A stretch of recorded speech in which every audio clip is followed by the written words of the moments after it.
అందరికీ వందనాలు. దేవుడు మనల్ని సజీవంగా ఉంచారు. దానికి కారణం మన యొక్క గొప్పతనం కాదు, మన భక్తి అంతకన్నా కాదు. ఆయన గురించి బ్రతకాలి, ఆయన గురించిన సాక్ష్య జీవితం భూమి మీద మనం కలిగి ఉండాలి. 43వ అధ్యాయం యొక్క సారాంశం కూడా అదే. సో జాగ్రత్తగా కొన్ని మాటలు మనం పరిశీలన చేసుకుందాం. మనిషి జీవితం ఈ లోకంలోనికి వచ్చిన తర్వాత అన్నీ నేనే అని బ్రతుకుతూ ఉంటాడు. ఎలాగూ అంటే ప్రతిదాని కోసం నేనే కష్టపడాలి, ప్రతిదాన్ని నేనే ఏర్పాటు చేసుకోవాలి, నా కష్టం నా ఫలితం నేను అనుభవిస్తాను అనుకున్న భ్రమలో ఉంటాడు. కానీ వాక్యాన్ని పరిశీలన చేసుకుంటే ఆయన ప్రతి దానిని మీకోసం సమకూర్చాను, మీ కొరకు ఏర్పాటు చేసిన కార్యాన్ని త్రిప్పగలిగేవాడు ఎవడన్నా ఉన్నాడా అని అడుగుతున్నాడు. మొదటి వచనాన్ని పరిశీలన చేసుకుంటే నిన్ను సృజించిన వాడవు, మొదటి వచనం 43వ అధ్యాయం. అయితే ఇది యాకోబుకు చెప్తున్నారు అనుకుంటున్నారు. యాకోబుకి ఏం తెలియజేశాడు?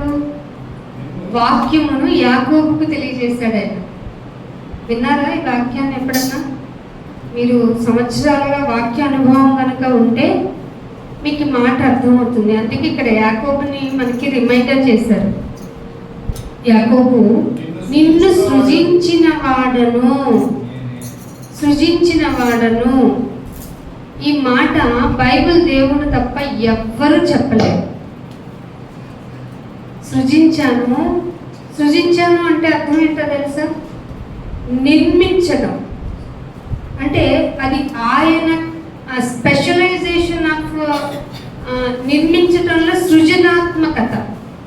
నిన్ను అందుకే భక్తుడంట ఆయన్ని నన్ను నేను చూసుకుంటే, నా యొక్క నిర్మాణాన్ని నేను తలుచుకుంటే భయము ఆశ్చర్యం, ఇది భక్తులకి కలిగేది.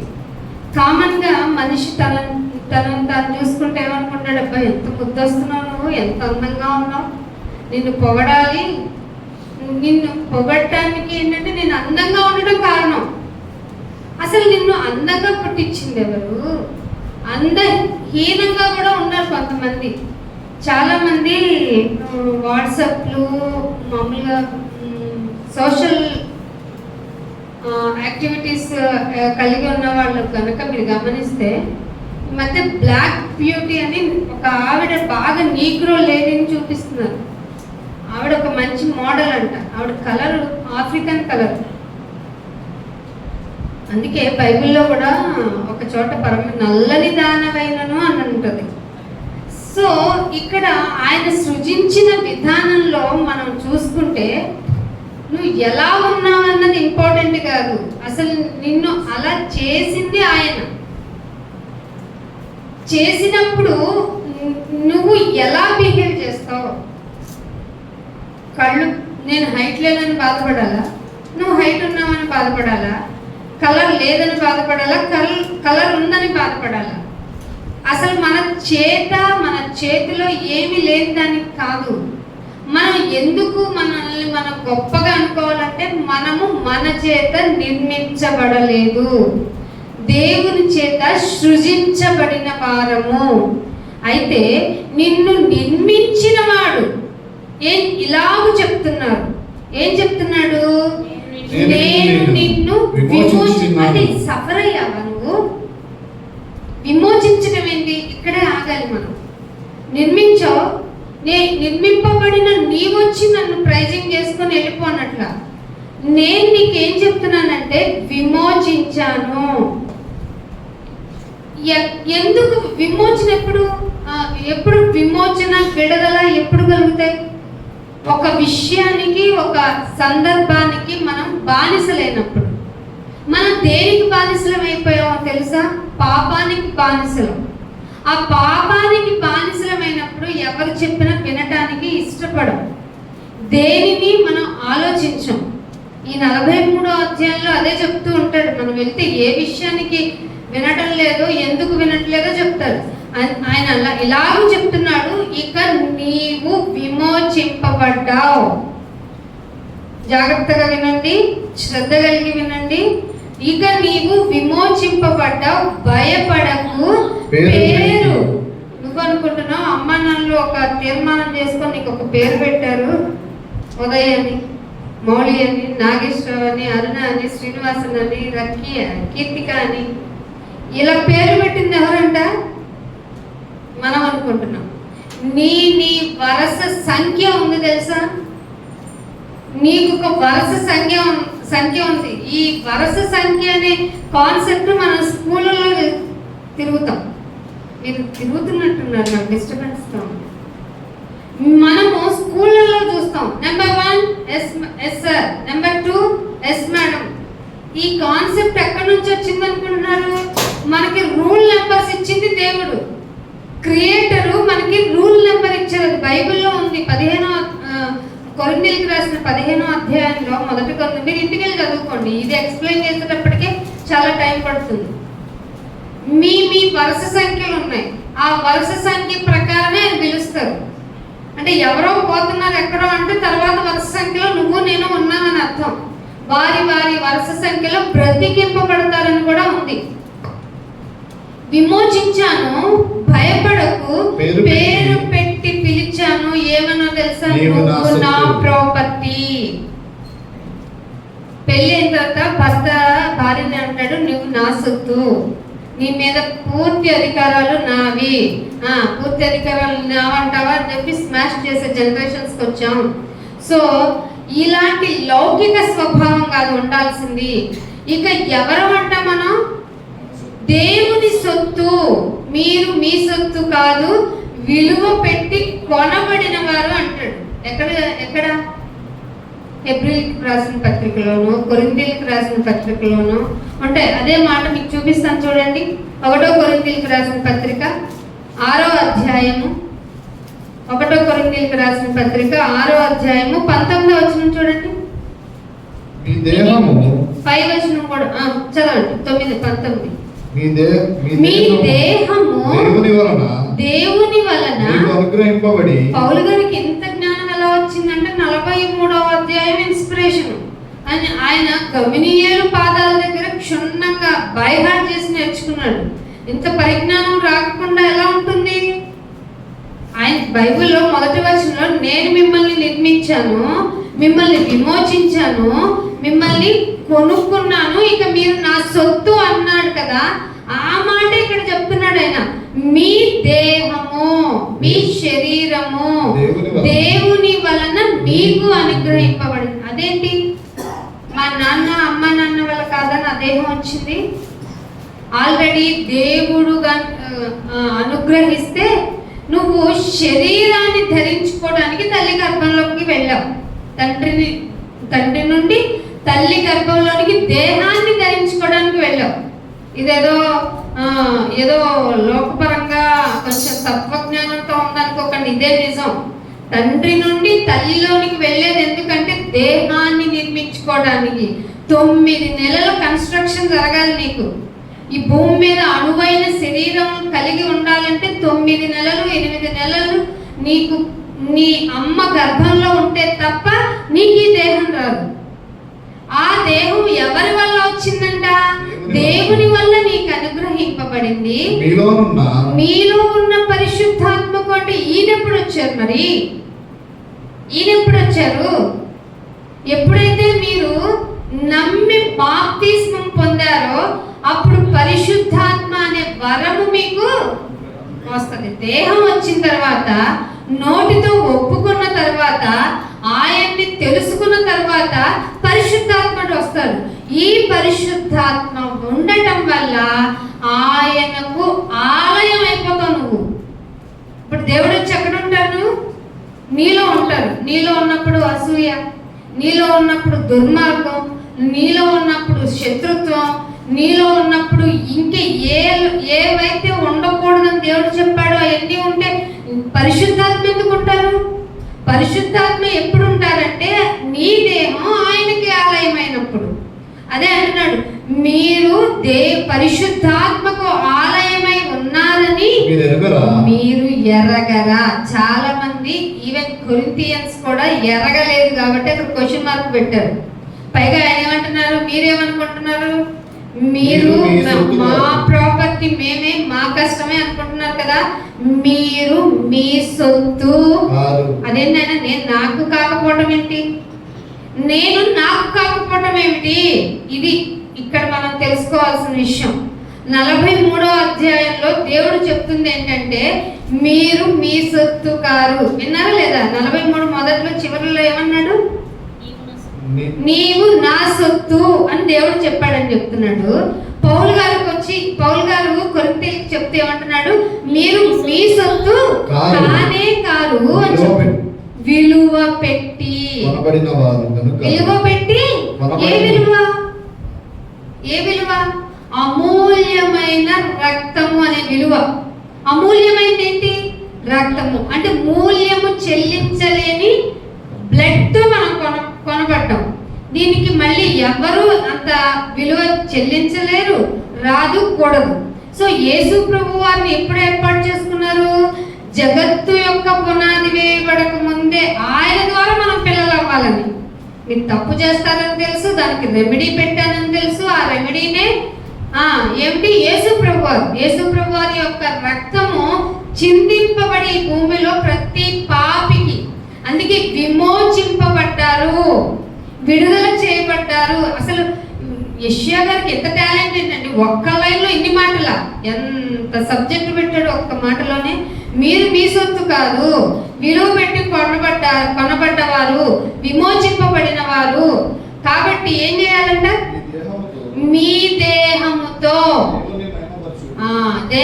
ఏం చేయాలి? దేహంతో ఏం చేయాలి? దేవుణ్ణి మహిమపరచాలి. ఏం చేస్తావు మహిమపరచాలంటే? నువ్వు ఆయన గురించి తెలుసుకోవడమే ఆయన మహిమపరచడం. ఆయన గురించి తెలుసుకున్న వాళ్ళు ఎవ్వరూ మౌనంగా ఉండరు.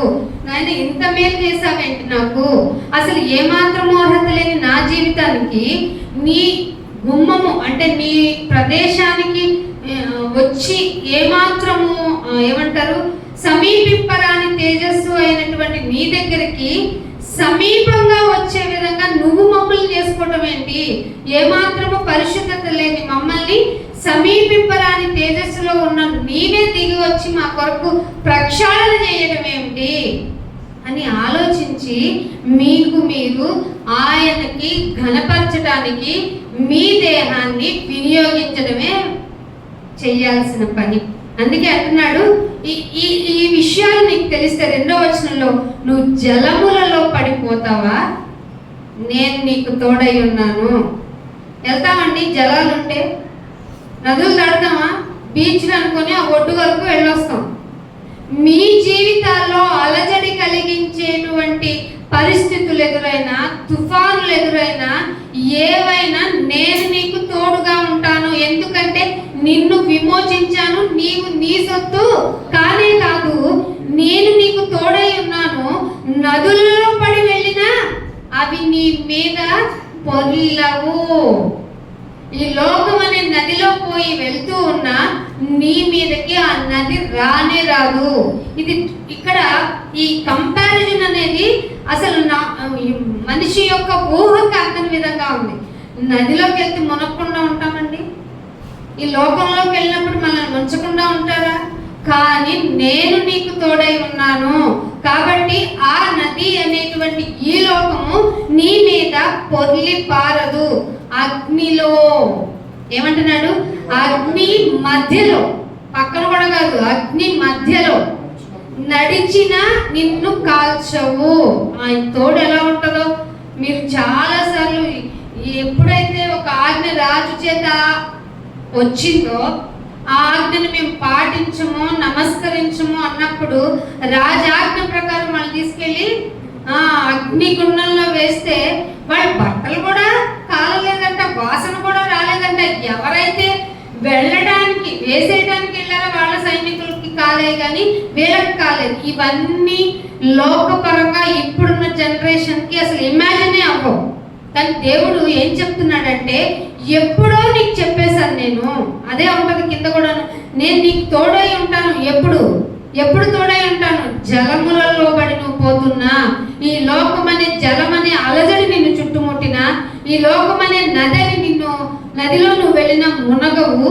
ఇవన్నీ భరోసాతో కూడిన మాటలు కాదు, రియల్ గా నీ చెయ్యి పట్టుకొని నడిపించే దేవుడు చెప్తున్న మాటలు.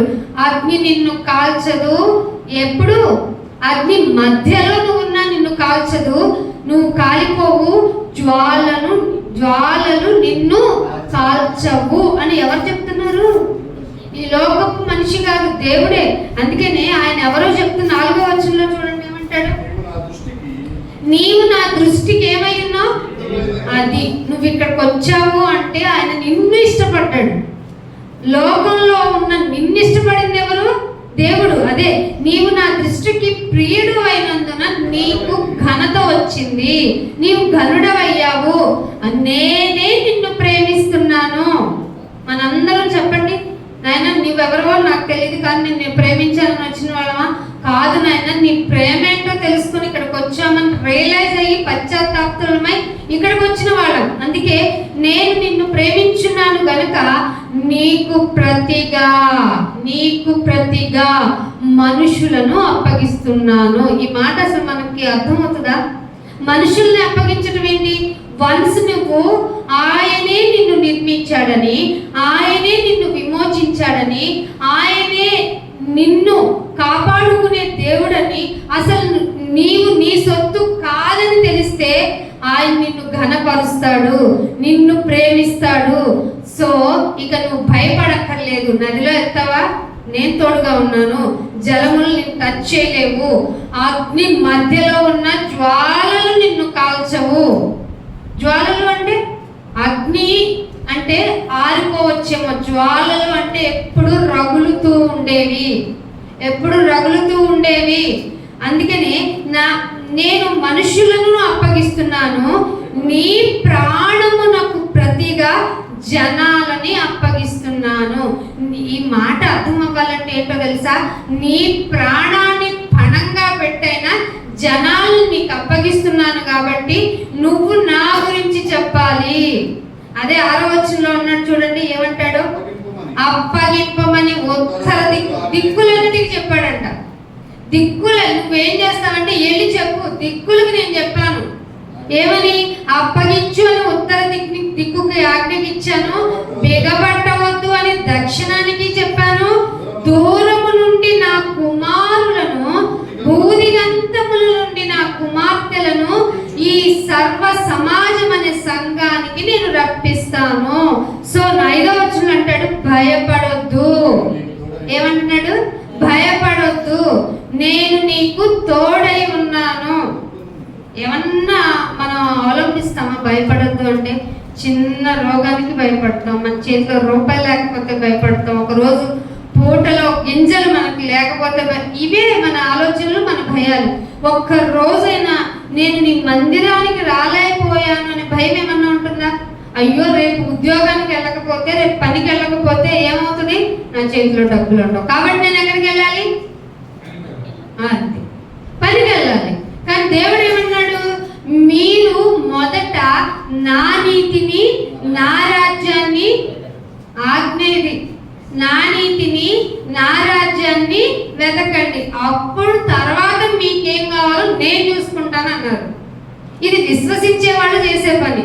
కానీ మనలో చాలా మంది విశ్వాసం లేదు, రాదు. అందుకే అంటున్నాడు, కొంతమంది అయినా మారాలన్న భరోసాతో భయపడొద్దు, నేను నీకు తోడుగా ఉన్నాను. తూర్పు నుండి రప్పిస్తాను, ఉత్తర దిక్కు నుండి రప్పిస్తాను, దక్షిణ దిక్కు నుండి రప్పిస్తాను, పడమట నుండి కూడా నేను నీ కోసం సమకూరుస్తాను జనుల్ని. నీ పని ఏంటంటే నా గురించి చెప్పు. 13వ వచనంలో ఏమంటాడు చూడండి, 13వ వచనం, ఈ దినము మొదలుకొని నేనే ఆయనను, నా చేతిలో నుండి విడిపించేవాడు ఎవడు లేడు. అసలు నేను పనేదన్నా చేస్తే తీరగా రాస్తామనే వాళ్ళు చూపించండి అని ప్రకటించేవాడని నేనే. 12వ వచనంలో రక్షించేవాడని నేనే, అసలు గ్రహించేవాడిని, గ్రహింప చేసేవాడిని. నాయన మాకేమవుతుంది? అవును, నీకేం రాదు. గ్రహించాలన్నా నేనే ఆజ్ఞ ఇవ్వాలి నీకు. గ్రహింప చేసేవాడిని కూడా నేనే. ఇన్ఫ్యాక్ట్ మనం గాడ్ చేతిలో రోబోట్ అయి, కానీ దేవుడు నీకు ఫుల్ ఇండిపెండెన్స్ ఇచ్చాడు. ఏం ఆలోచిస్తావో ఆలోచించుకో, ఎలా ఆలోచిస్తావో ఆలోచించుకో. కుక్కకి నేను తాడు కట్టినట్టు నీకు కట్టను. ఎందుకు తాడు కట్టంటే ఎందుకు చెప్పండి? నువ్వు ఈ ప్లేస్ నుండి ఆ ప్లేస్కి వెళ్ళకూడదు, కట్టి పడేస్తా నిన్ను. దానికి మనం స్వతంత్రతను ఇవ్వాల. కానీ దేవాది దేవుడు ప్రేమ ఎలా ఉంటుందంటే, నీకు నేను ఫ్రీ విల్ ఇచ్చేసాను. ఎంతగా అంటే మంచైనా నువ్వే ఆలోచించుకో, చెడైనా నువ్వే ఆలోచించుకో, కానీ విచక్షణను ఇచ్చాను. జంతువులకి ఇవ్వని విచక్షణ నీకు ఇచ్చాను. సో నిన్ను నిర్మించింది ఎవరో తెలుసుకో, నిన్ను పుట్టించింది ఎవరో తెలుసుకో, నీకు దేహాన్ని ఇచ్చింది ఎవరో తెలుసుకో. అవి తెలుసుకుంటే ఆ దేహంతో నన్ను మహిమపరుస్తావు. అర్థమైందా? అందుకనే 10వ వచనంలో కూడా అంటాడైనా, మీరు తెలుసుకొని ఏంటంట, ఏం చేయాలంట మనం? మీరు సంఘానికి ఎందుకు రావాలో తెలుసా? వచ్చి చందాలేయటం వరకు కాదు. ఆయన అసలు అవి కోరుకోలే. ఏవేల పత్రికలో మీరు నాకు బలి అర్పించటం కన్నా, మీ యొక్క ఆఫరింగ్ ఇచ్చే కన్నా, మీ సాక్రిఫైస్ చేసే కన్నా, మీ వస్త్రాన్ని చింపుకోకపోవడం కాదు కదా. మీరేం చేయాలి? మీ దేహాన్ని, హృదయాన్ని చింపుకోండి. చింపుకుంటాం ఇక్కడికి వచ్చి. హృదయంలోకి ఆయన మాటలు వెళ్తేనే కదా చింపుకోవాలన్న. అసలు చాలా మంది చాలా ఫ్లోలో పాడతారు. నీ చేతిలో రొట్టెను నేను అని మంచి మెలోడీ సాంగ్ ఏమో బహుశా భలే పాడతాం. ఇరక్కొడితే అయ్యా నన్ను ఇరక్కొట్టావేంటి, డబ్బులు లేవు ఇరక్కొట్టేసావు, ఉద్యోగం లేదు ఇరక్కొట్టేసావు. ఏంటి ఇరక్కొట్టమంది నువ్వే కదా నాయన, పైగా నేనే రాయించాను. విరిగి నలిగిన వానికి ఆసన్నుడని ముచ్చట పడ్డావని విరిచా కదా నాయన అంటే, కాలు ఇరిగింది నన్నేంటయ్యా బెడ్ మీద వేసావు. పాడటం ఒకటి, ప్రార్థన ఒకటి, ప్రవర్తించడం మరొకటి. ఇదా అండి మనం చేసేది? అదే అంటున్నాడు, ముందు తెలుసుకోండి. మీరు తెలుసుకొని నన్ను నమ్మాలి. ఊరికే నమ్మద్దు, పలోమని వచ్చేయద్దు. నా గురించి తెలుసుకోండి. మీకు దేహాన్ని ఇచ్చింది ఎవరో తెలుసుకోండి. మిమ్మల్ని నిర్మించింది, సృజించింది అంటే నాకు మాత్రమే తెలుసు. నీలో నీ దేహంలో 2 కళ్ళు ఇంపార్టెంట్ అని నీకు తెలిసేటి? నాకు తెలుసు.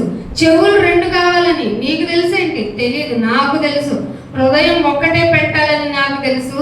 దానికి అనుసంధానం చేసిన రక్త నాళాలతో కూడిన నాడీ వ్యవస్థ నాకు మాత్రమే తెలుసు. ఇలా మాట రావాలి అంటే ఎనర్జీ మెదడుకి వెళ్ళాలి.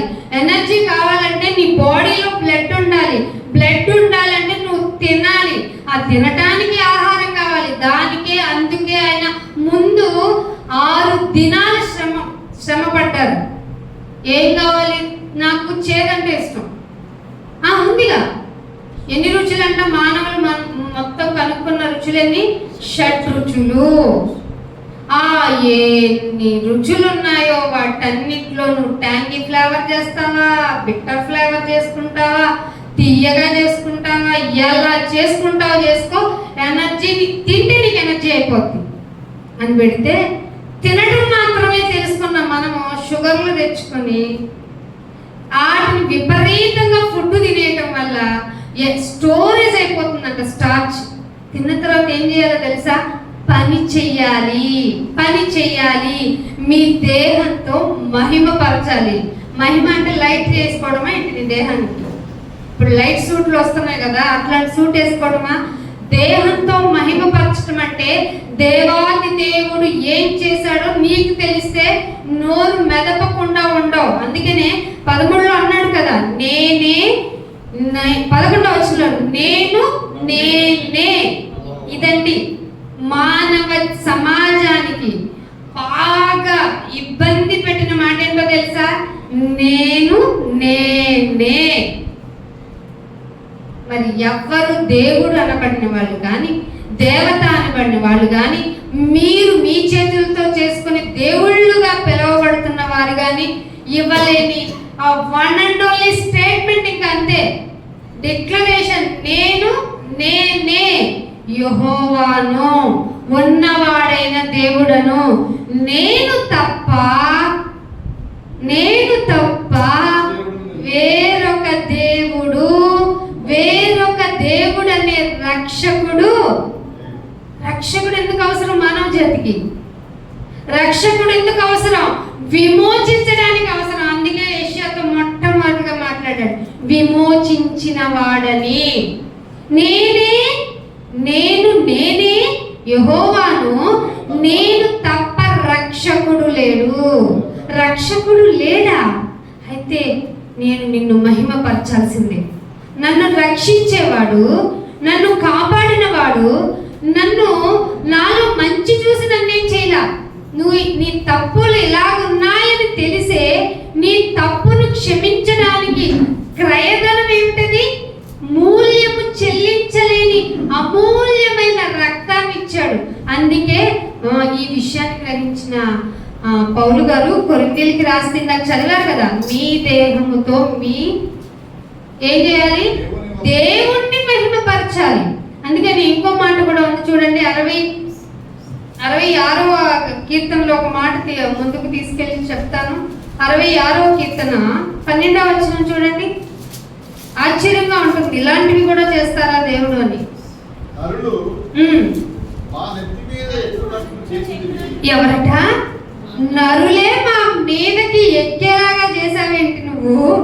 ఏంటైనా మమ్మల్ని అందరూ ఇలా చేస్తున్నారు.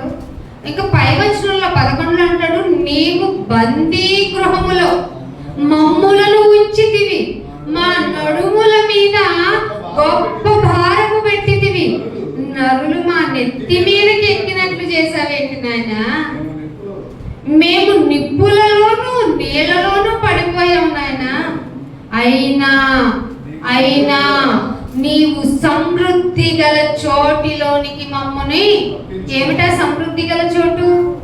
భూమి మీద అయితే సంఘమే. సంఘం ఎక్కడ ఉంటుంది?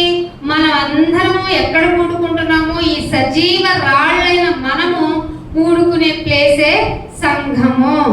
ఈ సంఘము సమృద్ధిగా ఏం దొరుకుతుందో తెలుసా?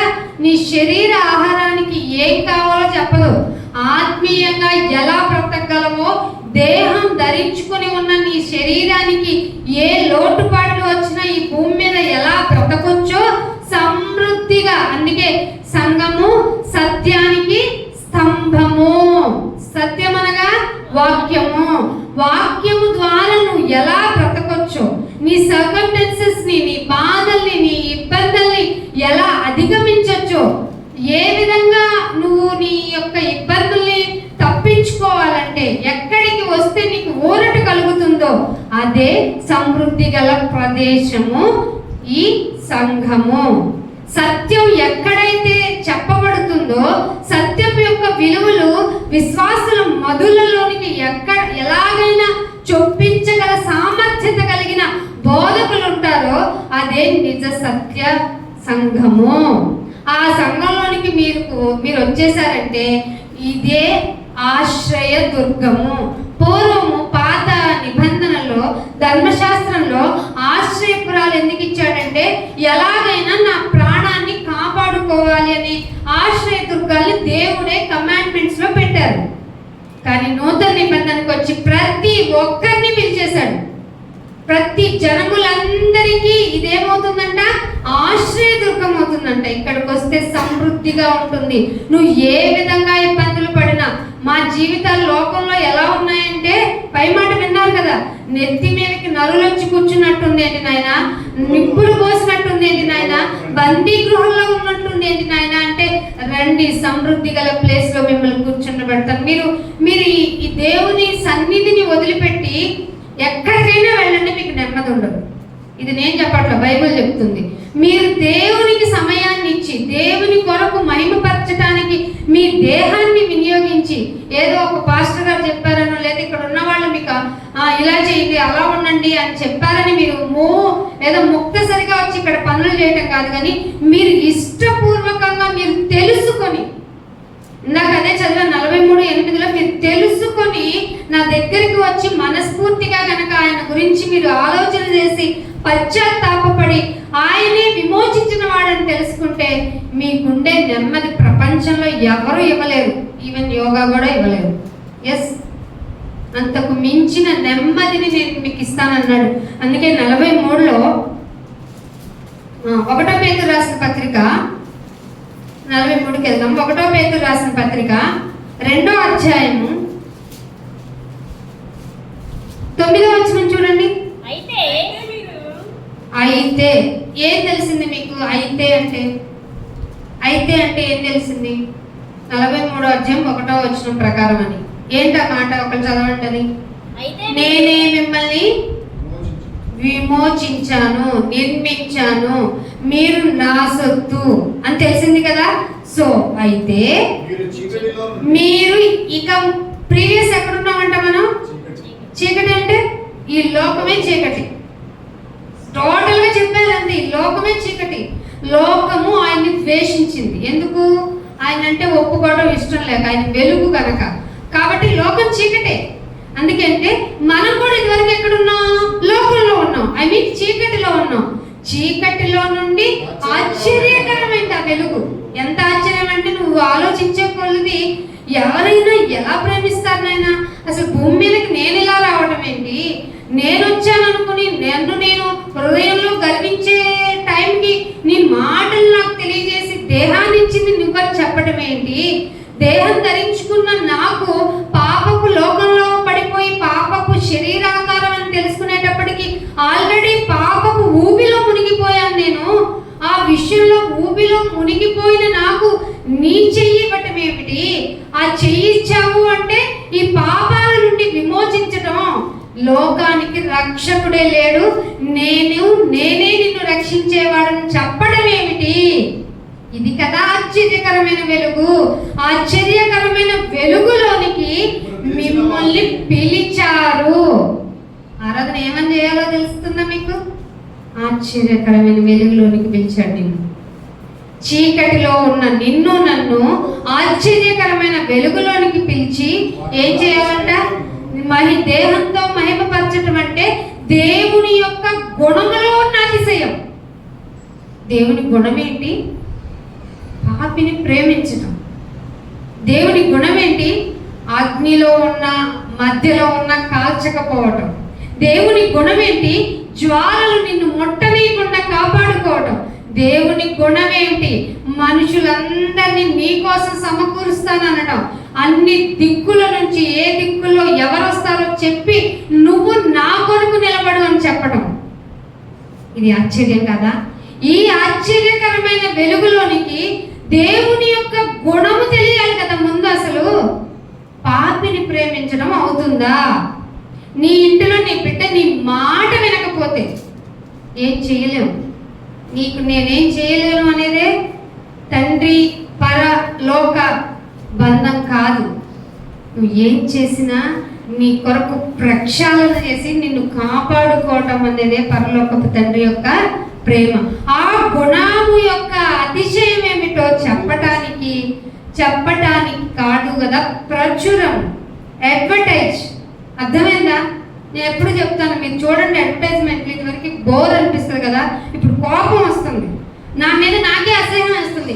ఆఫ్టర్ ఆల్ ఏమాత్రం ట్రూత్ లేని సంతూర్ సోపు వాడే రోజు పక్కాగా ఇదిగో ఈ సోపు వాడండి, సోపు వాడితే మీరు యంగ్గా ఉంటారని పచ్చి అబద్ధం చెప్తుంటే నా దేవుడు, ఆ దేవుడి గుణం చూస్తే అతిశయం. ఆ దేవుడు నన్ను రక్షించిన వాడు, నాకు దేహాన్ని ఇచ్చిన వాడు, నన్ను కాపాడుకున్నవాడు, ఈ లోకం అంతా వేరు చేసిన నేను నిన్ను వదలను, నిన్ను రక్షించువాడిని, నిన్ను విమోచించి ఉన్న వాడిని నేను తప్ప రక్షకుడే లేడని డిక్లరేషన్ ఇచ్చిన దేవుని గురించి, ఆయన గుణ అతిశయాల గురించి కనీసం నేర్చుకోవడానికి రావటం లేదంటే సంఘంలో నీకు పరలోకం ఎలా వస్తుంది? ఆశ్చర్యకరమైన తన వెలుగులోనికి నిన్ను పిలిచి ఆయన గుణాతిశయములను ప్రచురము చేయు నిమిత్తము నువ్వు బల్ల తీసుకుంటున్నావు. బల్ల తీసుకున్న తరువాత ఆయన మరణం వరకు నువ్వు ప్రచురణ చెయ్యాలి. అక్కడ నుండి ఎక్కడికండి? ఎంత బాగా చదువుంటారండి పౌలు గారు, అసలు ఎంత కంట వాక్యాలు అయి ఉంటాయండి. పట్టుమని ఒక వాక్యం గుర్తుండదు, ఒక రెఫరెన్స్ గుర్తుండదు మన జీవితానికి. అందుకే ఆయన గుణాతిశయాలు ప్రచురము చేయు నిమిత్తము ఏర్పాటు చేయబడింది ఈ సంఘం. సంఘం అంటే డబ్బుల కోసం కాదు, సంఘం అంటే మ్యూజిక్ తో భజన చేయటం కాదు. సంఘము గుణాతిశయాలను ప్రచురం చెయ్యాలి. ఆశ్చర్యకరమైన వెలుగులోనికి నిన్ను తీసుకొచ్చాడు కదా, అది ఆశ్చర్యమైన వెలుగు కదా. చీకట్లో ఉన్న నీకు కదా అది అర్థమైంది. రక్షించిన వాడు ఆయన కదా, విమోచించిన వాడు ఆయన కదా. ఆయనే చెప్పాడు నేనే అని. ఆ అతిశయంని నువ్వు ప్రచురం చేయాలి కదా. అందుకు ఏర్పాటు చేయబడిన వారమై. ఏ వంశం ఇది అంటే మా ఆంటీగా మాది ఆరునోళ్ళ వంశం అన్న. ఏ ఆరునోళ్ళు ఏది కాదు, మనం ఏర్పాటు చేయబడిన వంశం. ఇక నుంచి ధైర్యంగా చాలా మందికి మీసం మెలేసి చెప్పుకోవచ్చు అంటారు కదా, కాళ్ళు ఎగరేసుకొనైనా చెప్పుకోవచ్చు కదా, ఏర్పాటు చేయబడిన వంశం మనం. ఎవరి చేత? ఈ లోకపు మనుషులు కాదు. ఈ లోకపు మనుషులైతే ఏకంగా వాళ్ళ శరీర డంబంతో చెప్తారు, ఏర్పాటు చేస్తారు. మీరు చూడండి, మాదే సంఘం అంటే ఆటో డ్రైవర్ల సంఘం అనో, ఏ వంశాన్నైనా ఏ సంఘాన్నైనా చూడండి. మన సంఘం అంటే కొంతమంది గ్యాదర్ అయ్యి ఒక గుంపుగా ఉండటాన్ని సంఘం అంటారు. కానీ క్రీస్తు సంఘంలో ఎవరు ఏర్పాటు చేశారో తెలుసా మనల్ని? దేవాతి దేవుడు. ఏర్పాటు చేయబడిన వంశమును, రాజులమిక మనం, యాజకులం. ఇదివరకు యాజకుడు వెళ్ళాడంటే తన ప్రాణానికి తనకే గ్యారంటీ లేదు. ఇప్పుడు రాజులైన యాజకులు ఏంటంటే, మీరు నా కోసం ఏంటి చెప్పండి, నేనే చెప్పండి. ఏంటి నేనే రక్షకుణ్ణి అని చెప్పండి. రక్షణ ఎందుకు అవసరం అయ్యా అంటే, విమోచించేవాడు మీకు ఈ ప్రపంచ మానవాళికి ఎక్కడా లేడు, రాడు, దొరకడు. సో మీరు రాజులైన యాజక సమూహం అంటే, నాకు డ్యూటీ అంటావు, నా ప్రాబ్లమ్స్ అంటావు, నా రోగం అంటావు, నా బంధువులు అంటావు. అరే, ఇంత ఆశ్చర్యకరమైన వెలుగులోనికి పిలిస్తే ఆయన సన్నిధి యొక్క ప్రయారిటీ నీకు కదా తెలియాలి. నీకే తెలియకపోతే బయటికి వెళ్ళి ఆయన గుణాతిశయాల్ని ఏ విధంగా ప్రచురం చేస్తావు? అందుకే రండి 43:8 ఏమంటున్నాడు చూడండి. యెషయా గ్రంథము 43వ అధ్యాయము. ఏమంటున్నాడు? 43:8 కన్నులు ఉన్నాయి. కన్నులు ఉంటే కామన్గా ఏముంటుంది చెప్పండి? చూపు ఉన్నట్టు కదా. ఇక్కడ బైబిల్లో గుణాతిశయాలు తెలిసి ఏం మాట్లాడట్లా, ప్రచురం చేయమన్నది ఆజ్ఞ అయితే కనీసం నోరు విప్పట్లా. అయితే వాళ్ళు ఏమంటే, చూసావు కదా, నువ్వు అన్నీ చూసావు కదా, నా గురించి అన్నీ తెలుసు కదా, నువ్వేం చేయట్లేదు. అందుకే 8వ వచనం చదవమ్మా. కన్నులుండి అంధులైన ఉన్నారు, చెవులుండి చెవిటి వారిగా ఉన్నారు. ముందు గ్రంథంలో కూడా అదే మాటలు ఉంటాయి. కన్నులుండి మీరు చూస్తున్నారు, ఆశ్చర్యకరమైన పనులన్నీ చూస్తున్నారు, జస్ట్ వింటున్నారు అంతే, మీరు గ్రహించటం లేదు అంటాడు. అదే 42:20 చూడండి. ఇదే యెషయా గ్రంథం 42:20 నీవు అనేక సంగతులను చూస్తున్నావేంటి? నువ్వు జస్ట్ చూడటానికి నిన్ను ఆశ్చర్యకరమైన వెలుగులోనికి పిలిచింది. చూస్తున్నావు కానీ గ్రహించడం లేదు. చెవి యొగ్గకున్నారు, చెవి పెట్టి వినకున్నారు. అందుకే ఇదే మాట మళ్ళీ 43:8 అంటున్నాడు. కన్నులు లేవు వాళ్ళని నా దగ్గరికి తీసుకురా, చెవులుండి బదులు చెవిటి వారిని తీసుకుని రావాలి. ఇదే ప్రచురణ. దేవుడా ఎక్కడున్నాడు? దేవుడు ఉంటే మాకు ఈ బాధలు ఉంటాయా అన్న వాళ్ళకి వెళ్ళి చెప్పు, ఈ దేహం రోగంతో ఉన్న బాగు చేసేవాడిని నేనే, రక్షించేవాడిని నేనే. ఆ మాట కూడా ఉంది కదా. మీరు చూడండి, మీరు 10వ వచనం, మీరు తెలుసుకుని నన్ను నమ్మి, మీరు తెలుసుకోవాలి, నన్ను నమ్మాలి, ఆయనని గ్రహించాలి. ఎంత ఉందో తెలుసా? ఆయనని గ్రహించాలి. మీరును నేను ఏర్పరచుకుని నా సేవకుడును నాకు సాక్షులు. ఈనాటి సేవకులు ఎవరికి సాక్షులుగా ఉండాలి? ఎవరికి సాక్షులుగా ఉన్నారు? స్వస్థత చెప్తామండి. మీ ఇంట్లో బాధలా, వేదనలా, రోగంలా సైకాలజిస్ట్ దగ్గర కదా వెళ్ళాలి. ఏ ఉన్నా ప్రాబ్లం లేదు, మీకు అవన్నీ కాదు ఇబ్బంది పెట్టేది, మీలో పాపం ఉంటే నరకానికి పోతారు అని చెప్పడానికి సాక్షులుగా ఉండాలి కదా సేవకులు అనేవాళ్ళు. సో నువ్వు నా సాక్షిగా బయలుదేరు. ఎందుకంటే నేను నిన్ను ఏర్పాటు చేసుకున్నాను. 3వ వచనంలో భయపడొద్దు, ఏమన్నాడు? భయమొద్దు, నేను పరిశుద్ధ దేవుడును, ఇశ్రాయేలు పరిశుద్ధ దేవుడినై ఉన్నాను, నేనే నిన్ను రక్షించేవాడిని, నీ ప్రాణ రక్షణ క్రయాన్ని ఇచ్చేది నేనే అని చెప్తూ, అసలు నీవు నా దృష్టికి ప్రియమైన వాడివి కదా, నేను నిన్ను ప్రేమిస్తున్నాను కదా అని చెప్పి 5వ వచనంలో భయపడకు. సేవకులు అంటే నాకు సాక్షులుగా ఉండాలి. వాళ్ళు చెప్పడం లేదు, నిజాన్ని చెప్పడం లేదు, చెవులుండి గ్రహించట్లేదు, అనేక విషయాలు చూస్తున్నారు, నోరు మూసుకొని ఉంటున్నారు. నువ్వు నాకు సాక్షివి కనుక భయపడకు, నేను నీకు తోడై ఉన్నాను. ఏమంటున్నాడు? 42లో కూడా స్టార్టింగ్ ఇదే చెప్పాడు. నువ్వు భయపడొద్దు, చిన్నదానివైనా బిగ్గరగా చెప్పు అని చెప్పాడు ఆయన. సో ఇక్కడ విషయాలకు వచ్చి 6వ అధ్యాయం చూడండి, యెహెజ్కేలు గ్రంథము 12వ అధ్యాయము 2వ వచనం చూడండి. ఈ మాటకి రిలేటెడ్గా ఒక మాటను చూడండి. యెహెజ్కేలు 12వ అధ్యాయము 2వ వచనం. నరపుత్రుడా, ఎవరి మధ్య ఉంటాం మనం? మాట్లాడితే తిరుగుబాటు. మా వాక్యమేనండి, మాకు అక్కర్లేదు. వాక్యం గ్రహించండి, మాకు అవసరం లేదు. మరేం కావాలి? మాకు ఆశీర్వాదాలు ఇస్తావా? మాకేం పని? దేవుడు కదా ఆశీర్వాదించేది. ఆయన ఆశీర్వదించేసానన్నాడా, అది ఇస్తానన్నాడా, ఇంకా టైం పట్టుద్ది అన్నాడా? ఆయన ఒకసారి మొట్టమొదటి అధ్యాయంలో 31వ అధ్యాయంలో ఆదాము దీవించి ఏమన్నాడు తెలుసా? ఈ భూమిని నిందించండి అని ఆశీర్వదించాడు. అవునా కదా? ఒకసారి ఆశీర్వదిస్తే ఎన్నటెన్నటికీ ఆశీర్వాదం అని ఇంకో చోట చెప్పాడు. మళ్ళీ ఆయన వచ్చి నేను ఆశీర్వదిస్తానన్నాను కదా రా అని పర్టికులర్గా 1 by 1 ఆయన చెప్పక్కర్లే, ఆయన మనిషి కాదు. సో నరపుత్రుడా, నువ్వు ఎక్కడున్నావు? తిరుగుబాటు చేయి వారి మధ్య నీవు నివసిస్తున్నావు. ఎందుకు భయపడొద్దు అన్నాడు? అది అర్థమైందా? ఇంకొక చోట అంటాడు ఇర్మియా గ్రంథంలో, బ్రహ్మజీవుడు మొక్కల మధ్యను ముళ్ళ కంపల మధ్యను నువ్వు ఉన్నావు, బలు రక్కసి చెట్ల మధ్య ఉన్నావు. So you don't fear. అంటే ఆ మొక్కల వల్ల డేంజర్ ఉండకపోవచ్చేమో కానీ ఆ క్యారెక్టరైజేషన్, మనిషి పక్కన ఉంటే ముళ్ళ కంప పక్కన ఉన్నట్టు ఉంటుంది. వాళ్ళ మాటలు ఎలా ఉంటాయంట? కొరుకు పుండు అంటే క్యాన్సర్ పుండు ఎలా ఉంటుందో అలా ఉంటాయంట వాళ్ళ మాటలు. అలాంటి వారి మధ్య ఉన్నప్పుడు నువ్వు ఏం ఫీల్ అవ్వకు. తిరుగుబాటు చేయు వారి మధ్య నీవు నివసిస్తున్నావు. వాళ్ళ క్యారెక్టర్ ఏంటి? తిరుగుబాటు వాళ్ళు చేసేవాళ్ళు మొట్టమొదటిగా వాళ్ళ క్యారెక్టర్ ఏంటో తెలుసా?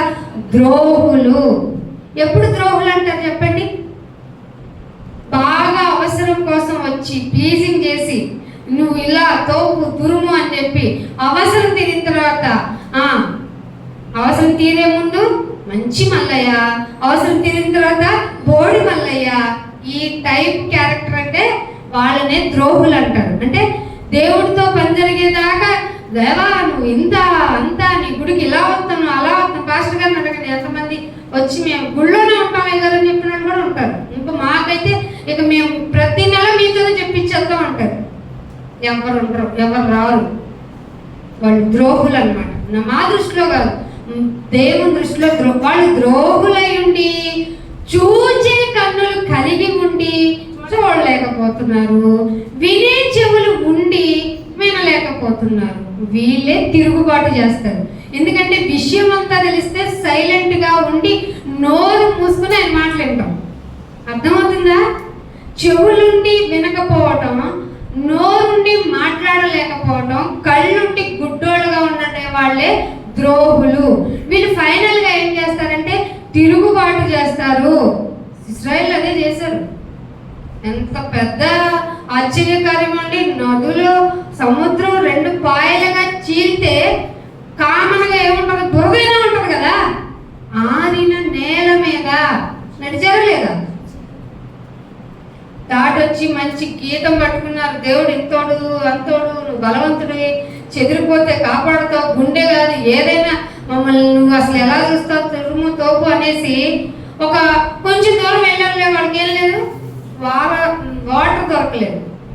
పిలిచారు. ఎదురుగా ఎవరున్నారు? నాయకులే కదా, సేవకులే కదా. మోషే మమ్మల్ని చంపడానికైనా పిలిచావు.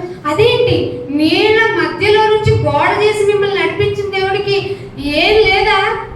అందుకే మిమ్మల్ని అనచి అసలు మీ మనసులో ఉందేంటో తెలుసుకోవడానికి 40 సంవత్సరాలు నడిపించాను. 4 రోజుల్లో వెళ్ళాలి మీరు కానానికి. అందుకే మీకు రావాల్సిన ఆశీర్వాదాన్ని నేను డిలే చేస్తాను. మిమ్మల్ని అణచాలి నేను. అణిచి మీ మనసులో ఉందేంటో, మీ ప్రాచీన స్వభావం ఏమిటో మారిందా, అదే ఉందా తెలుసుకోవడానికి మీకు ఆలస్యం అవుతాయి. మీరేమన్నా దేవుడా ఇన్నాడు గుడికొచ్చాను నాకు చేసావా, ఇక రానుకో, నాకు తెలుసు నువ్వు తిరుగుబాటు చేస్తావని. ఏమంటాడు? నాకు తెలుసు నువ్వు తిరుగుబాటు చేస్తావని. కన్నులు లేవు నీకు. ఏ కన్నులు? ఆత్మీయ కన్నులు. అందుకనే 10వ వచనంలో ఏమంటున్నాడు? 43:10లో మీరు తెలుసుకోవాలి. ఫస్ట్ నమ్మాలి. సెకండరీ నేనే ఆయనని తెలుసుకున్న తరువాత బాప్తిసం తీసుకోవాలి. అలా తీసుకున్న వాళ్ళు ఆరాధన ఏం చేస్తారో తెలుసా? తండ్రి నీవు ఒక్కడివే. 11వ వచనం చూడండి ఏమంటాడు? నేను నేనే యెహోవా. నువ్వు ఒక్కడివే నాయన, నాకు రక్షణను ఇవ్వగలిగింది నువ్వు ఒక్కడివే. కానీ నువ్వు నా దగ్గరికి రండి అని నువ్వేమి ఒక హుకుం జారీ చేయలేదు. నేనే లోకమును ఎంతో ప్రేమించాను. ఎంత ప్రేమించావు నాయన? నాకు 2 కుమారుడు లేడు. అట్లాంటి కుమారుడు, ద్వితీయత్వ కుమారుడు లేడు. అద్వితీయ కుమారుణ్ణి ఇవ్వటానికి కూడా వెనుకాడలేదు. నువ్వు ఇస్తావేంటి? సండే స్కూల్కి పంపించాం మనం. పిల్లలు ఇక్కడ సండే స్కూల్ జరుగుతుందంటే ఒక గంట మహా అయితే. స్కూల్కి ఎన్ని గంటలు ఉండాలి పిల్లలు? పొద్దున 8ంటికి వెళ్ళరా, రాత్రి 8ంటికి రారా. ఎందుకురా? బాగా చదువుకోవాలరా, చదువుకొని ఏం చేయాలరా, ఉద్యోగం చేయాలి. ఇక్కడ కాదురా, ఎక్కడికి వెళ్ళాలి? అవుట్ ఆఫ్ కంట్రీ వెళ్ళాలి. అక్కడికి వెళ్ళి శివమని తిరిగి రావాలి. అక్కడ వాళ్ళు ఏమో మనల్ని చూసి అసూయపడాలి, కుదిరితే కాల్చిపడేయాలి. అదే ఇక్కడ ఏమంటున్నాడంటే, మీరు నేనే యెహోవాను, నేను తప్ప వేరొక రక్షకుడు లేడు. ప్రకటించిన వాడను నేనే, రక్షించేవాడను నేనే, దాన్ని గ్రహింపజేసేవాడను నేనే. ఏ అన్య దేవత మీలో ఉండి లేదు, నేనే దేవుడును అని మీరు సాక్షులై ఉండాలి. నేను దేవుణ్ణి అనడానికి సాక్షులు ఎవరండి? సజీవరాలైన మీరే. అందుకే ఈ దినము మొదలుకొని 13వ వచనంలో నేనే ఆయనను, నా చేతిలో నుండి విమోచించేవాడు లేడు అని చెప్పడానికి మీరు సాక్షులై ఉండాలి. మీరు సాక్షులై ఉండాలంటే మీరు నన్ను గుర్తు చేసుకోవాలి. నన్ను గుర్తు చేసుకోవాలంటే నేను ఎలా బలైపోయానో, అంటే ఎవరు వచ్చారు ఇక్కడ? బలైపోయింది ఎవరు? క్రీస్తు వారు. ఆయన మాంసాన్ని రొట్టె రూపకంగా తింటున్న నీవు జ్ఞాపకం చేసుకోవాలి. ఆయన రక్తాన్ని అనుకొని ఏ ద్రాక్షరసమునైతే నలిపి మనకి జ్యూస్ గా వచ్చిందో అది రక్తముగా రిజంబల్ చేసుకొని ఇంత త్యాగము, ఏ మాత్రము చిన్న లోపము లేని, పొద్దున కూడా చెప్పాను, అసూయ చేత వాళ్ళకి ఏం దొరకలేదట. యేసు ప్రభు వారిని యూదులు అప్పగించడానికి మత్తయి సువార్త 27వ అధ్యాయంలో వెళ్ళి చదవండి. ఎందుకు అప్పగించారయ్యా అంటే ఆయన చేసింది ఏ తప్పు కాదు, కేవలం అసూయ.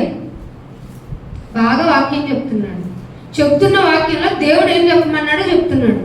ఏం చెప్పాడంటే, అయ్యా మీరు ఆచారాలు బాగా పాడుతున్నారు, చక్కగా వస్తున్నారు, క్రమం అంటున్నారు, కూర్చుంటున్నారు, తెల్ల బట్టలు వేసుకుంటున్నారు, శనివారం బాగా చేస్తున్నారు, ప్రతిష్టతలు బాగా చేస్తున్నారు, పండగలు బాగా చేస్తున్నారు. ఇంతకీ మీ మనసు చూస్తే ఏంటి తెలిస్తే సమాధిలాగా ఉంది. ఇది వాళ్ళకి ఇబ్బంది పెట్టిన విషయం. దానికి వాళ్ళు ఏం చేద్దామన్నారు తెలుసా? కొండ మీదకి ఎక్కిన వెంటనే వీటిపై వీడిని అనే పదప్రయోగం జరిగింది. మనుష్య కుమారుడు భూమి మీదకి వస్తే దక్కిన మర్యాద వీడు. మనకు దక్కుతుందా? దక్కదు. అందుకే అంటున్నాడు, ఈ దినము మొదలుకొని నేనే ఆయనను, నా చేతిలో నుంచి విడిపించగలవాడు ఎవడు లేడని నీకు తెలియాలి. తెలుసుకున్న నీవు నాకు సాక్షిగా ఉండాలి. 14వ వచనం, పరిశుద్ధ దేవుడు మీ విమోచకుడు. ఇంట్లో అన్న చెప్పావా? బల్ల తీసుకోవడం పక్కన పెట్టి ముందు బాప్తిజం యొక్క ప్రయారిటీ చెప్పారా అసలు మీ ఇళ్లలో? అయితే కుటుంబాలుగా ఇక్కడికి వచ్చి ఉంటారుగా, రాలేదంటే అర్థం ఏంటి? ఫ్యామిలీలోనే మీరు సాక్షులుగా లేరు. పరిశుద్ధ దేవుడును విమోచకుడినైన యెహోవా ఇలాగ సెలవిస్తున్నాడు, మీ నిమిత్తము నేను బబులోనుకు పంపాను, నేను వారందరూ పారిపోనట్లు చేశాను. బబులోన్ అంటే ఏంటి అర్థం? విగ్రహారాధనతో కూడిన పరిస్థితులు కలిగిన ప్రదేశం. అక్కడికి మిమ్మల్ని పంపిస్తే విమోచించేవాడు లేడన్న విషయమైనా అర్థమవుతుంది మీకు. నేనే విమోచకుడినన్నా అర్థమవుతుంది. మిమ్మల్ని నేను అతిశయాస్పదములకు ఓడల్లో కల్దీయులను పడవేశాను. గొప్పగా ఉండే ఓడల్లో కల్దీలను ఎందుకు వేశాను తెలుసా? మీకు గొప్ప చేసేవాడు ఎవడో తెలియాలని. మీరు ఏం గ్రహించగల? ఏమున్నాయి మీకు? చెవులు ఉన్నాయి, కళ్ళు ఉన్నాయి, నో యూస్. అందుకే మీరందరూ కలిసి రండి. యెహోవానగు నేనే మీకు పరిశుద్ధ దేవుడను. మన దేవుడి క్యారెక్టర్ ఏంటి? పరిశుద్ధ దేవుడు. పరిశుద్ధత లేకుంటే ఎవరిని చూడలేరు. అందుకు రావాలి. ఆదివారపు ఆరాధనలు ఎందుకు పాల్గొనాలో తెలుసా? పూర్వీకులు అలా పెట్టారు. ఇంకో డే వస్తే ఇంకో డే గ్యాదర్ అవుతున్నాం, అది కాదు విషయం. మీరు కూడుకోవడానికి వచ్చారంటే మీకు మేలు జరగాలి. పరిశుద్ధ దేవుడును నేను, సృష్టికర్తనకు దేవుడను, మీకు రాజుని. రాజు అంటే పరిపాలించేవాడు. మీకు పరిపాలకుడు ఈ లోకస్తుడయ్యాడా? ఈ లోకాధికారి అయ్యాడా? ఎవరు ఈ లోకాధికారి? మత్తయి సువార్త 4వ అధ్యాయంలో, ఆగండి ఇంటికెళ్ళి చూడండి, ఇవి కూడా చూపిస్తే మీరు ఈ రాత్రి ఇక్కడ కూర్చోవాలి. నేను యేసు ప్రభు వారికి ఒక్క క్షణంలో, ఆయన కెపాసిటీ అండ్ స్పీడ్ అది. యేసు ప్రభు వారికి లోకాన్నంతా ఒక్క క్షణంలో చూపించిందంట. నీకు ఇప్పుడు రీల్స్ రూపంలో రీల్గా చూపిస్తుంది. చూపించేమన్నట, ఇది నా అధీనంలో ఉంది. ఫన్స్ నువ్వు బెండ్ అయ్యి నాకు నమస్కారం చేస్తే చాలు, ఈ లోకం నీకు ఇచ్చేస్తా అందా లేదా? ఇప్పుడు మీకు మొబైల్ ఇచ్చాడు, అన్ని సదుపాయాలు ఇచ్చాడు. నువ్వేం చేస్తున్నావు? గుడికి రాను, రీల్ చూసుకుంటా ఉంటాను అంటావు. నేను రీల్ అనే చెప్తున్నా. ఇంకా భయంకరంగా మీ విషయాలన్నీ నేను ఓపెన్ అయ్యి చెప్తే మీరు నన్ను రానివ్వరు. నన్ను కూడా నేను కొండకలేరు కాబట్టి బిల్డింగ్ మీద నుంచి దూకిచ్చి చంపేయాలంటారు. మీలో పాపాన్ని ఎత్తి చూపే విధంగా బోధకుడు ఉంటే మీ మంచిదే. అందుకే యెహోవానగు నేనే మీకు పరిశుద్ధ దేవుడిని. ఏం ఆలోచిస్తున్నావు? అయితే నిన్ను విమోచించేవాడు దేవుడని ఆలోచించావా? ఆయన్ని ప్రచురించడానికి నీ దేహం వచ్చిందని ఆలోచించావా? ఆ దేహంతో ఆయన మహిమపరచడానికి, ఆయన గుణాతిశయాలను ప్రచురించడానికి ఏర్పాటు చేయబడిన వంశంలోకి వచ్చి మళ్ళీ లోకపరమైన వంశాలని మళ్ళీ మధ్యన తెచ్చుకొని లోకంలో కలిసిపోతున్నారా? ఆరాధన ఏం చేస్తావు? తండ్రి, నా జీవితం ఈ లోకం అంటే చీకటి. చీకటిలో నేను చెప్పుకునే పాపాలు ఉన్నాయి, ఎవరికి చెప్పుకోలేని పాపాలు ఉన్నాయి. కానీ నువ్వు అన్నీ తెలిసి నా దగ్గరకు వచ్చావు. నా దగ్గరకు వచ్చిన వాడే నన్ను విమోచించావు. ఆ విమోచించే విధానంలో నన్ను అమూల్యమైన రక్తంతో విమోచించావు. ఇక నేను నీ సొత్తైన నేను నీకు సాక్షిని. నేను ఇంతకంటే ఏం చెప్పాలి? నేనే నీకు సాక్షిని. 43వ అధ్యాయం సారాంశం ఇదే. మీరు ఆయనకి సాక్షులుగా ఉన్నారా లేదా? మీ ఆరాధనతో ఇకనైనా చెప్పండి. బల్ల తీసుకుంటూ తీర్మానం చేయండి, నాయన మీరే నా విమోచకుడు. ఇక నేను నీ సొత్తైన నేను నా కొరకు బ్రతికను, నీకు సాక్షిగా ఉంటాను. తీర్మానం చేసుకుందాం, ప్రార్థన చేసుకుందాం.